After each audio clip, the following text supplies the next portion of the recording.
भगवान श्री कृष्ण के द्वारा 10 ऐसी बातें ग्रंथों में लिखी गई है जिसे अगर व्यक्ति अपना ले तो कोई भी कार्य असफल नहीं होगा। तो चलिए आज हम वह बातें जानते हैं, परंतु उससे पहले मोटिवेशनल गुरु को सब्सक्राइब जरूर कर ले। पहले नंबर पर आता है कर्म का सिद्धांत श्लोक।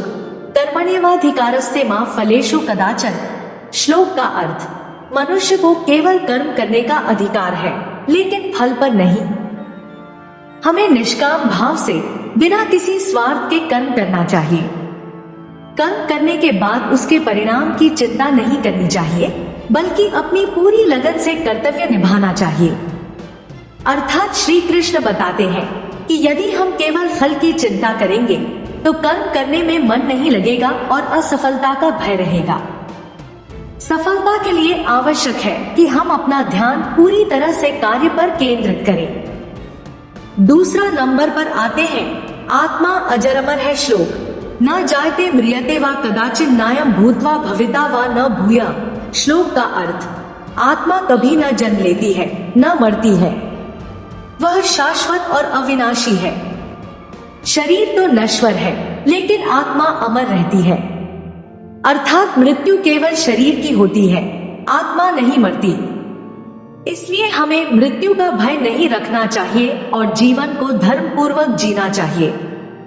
तीसरा नंबर पर आते हैं योग और ध्यान का महत्व श्लोक। समत्वम योग उच्यते। श्लोक का अर्थ, योग का अर्थ है समता, सुख दुख, लाभ हानि, जय पराजय में समान रहने की कला। अर्थात जीवन में हमेशा सुख दुख आते रहते हैं लेकिन हमें संतुलित रहना चाहिए। ध्यान और योग के अभ्यास से मन की चंचलता दूर होती है और शांति प्राप्त होती है। चौथे नंबर पर आते हैं ईश्वर पर अटूट विश्वास श्लोक। सर्वधर्मान परित्यज्य मामेकम शरणं व्रज। श्लोक का अर्थ, सभी धर्मों को छोड़कर केवल मेरी शरण में आओ, मैं तुम्हें सभी पापों से मुक्त कर दूंगा। अर्थात श्री कृष्ण कहते हैं कि यदि हम अपने अहंकार, भय और संशय को त्याग कर पूरी श्रद्धा से भगवान की शरण में आ जाएं, तो वे हमें सही मार्ग दिखाते हैं और सभी संकटों से उबारते हैं। पांचवें नंबर पर आते हैं सच्चा त्याग क्या है। श्लोक, त्यागात् शान्तिरनन्तरम्। श्लोक का अर्थ, त्याग से ही सच्ची शांति मिलती है। अर्थात त्याग का अर्थ सांसारिक सुखों से भागना नहीं, बल्कि मोह, स्वार्थ और अहंकार को छोड़ना है। सच्चा त्यागी वह है जो फल की चिंता किए बिना निस्वार्थ भाव से अपना कार्य करता है।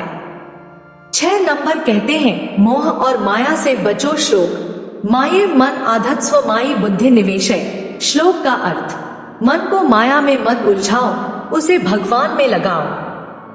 अर्थात संसार की वस्तुएं नश्वर है, मोह में फंसने से दुख ही मिलेगा। इसलिए भौतिक सुखों के पीछे भागने की बजाय भगवान की भक्ति और सच्चे ज्ञान की ओर बढ़ना चाहिए। 7वें नंबर पर आता है अहंकार का त्याग करें श्लोक। अहंकारं बलं दर्पं कामं क्रोधं परिग्रहम्। श्लोक का अर्थ, अहंकार शक्ति का दुरुपयोग, क्रोध, वासना और लोभ विनाश का कारण है। अर्थात जो व्यक्ति अहंकार करता है वह विनाश की ओर बढ़ता है। अहंकार से ज्ञान नष्ट हो जाता है और मनुष्य अपने कर्तव्य से भटक जाता है। 8वें नंबर पर आता है सच्ची भक्ति का स्वरूप श्लोक। पत्रम पुष्पम फलं तोया यो में भक्त्या प्रयच्छति। श्लोक का अर्थ, जो भी भक्त प्रेम से पत्र, पत्ता, पुष्प, फूल, फल या जल अर्पण करता है, मैं उसे स्वीकार करता हूँ। अर्थात भगवान को बाहरी आडंबर की नहीं, बल्कि सच्ची भक्ति की आवश्यकता होती है। सच्चे मन से अर्पित की गई छोटी से छोटी चीज भी भगवान को प्रिय होती है। 9वें नंबर पर आता है क्रोध और वासना पर नियंत्रण श्लोक। काम एष क्रोध एष रजोगुण समुद्भवः। श्लोक का अर्थ, वासना और क्रोध ही मनुष्य के सबसे बड़े शत्रु हैं। अर्थात इच्छाएं और वासनाएं कभी समाप्त नहीं होती। जब इच्छाएं पूरी नहीं होती तो क्रोध उत्पन्न होता है और क्रोध से बुद्धि नष्ट हो जाती है। इसलिए संयम रखना आवश्यक है। 10वीं नंबर पर आता है सच्चा मित्र कौन है। श्लोक, उद्धरेदात्मनात्मानन्नात्मान मवसादे। श्लोक का अर्थ, मनुष्य स्वयं का सबसे बड़ा मित्र और स्वयं का ही सबसे बड़ा शत्रु होता है। अर्थात यदि हम अपने मन पर नियंत्रण रखते हैं तो हम अपने सबसे बड़े मित्र बन सकते हैं, लेकिन यदि हमारा मन हमें भटकाने लगे तो हम स्वयं के शत्रु बन जाते हैं। श्री कृष्ण के ये उपदेश आज भी प्रासंगिक हैं। वे हमें जीवन में संतुलन, शांति और सफलता प्राप्त करने का मार्ग दिखाते हैं। यदि हम इनके अनुसार चलें तो हमारा जीवन आनंदमय और सफल हो सकता है। ऐसे ही ज्ञान की बातों को जानने हेतु हमारे चैनल मोटिवेशनल गुरु को सब्सक्राइब जरूर कर लें।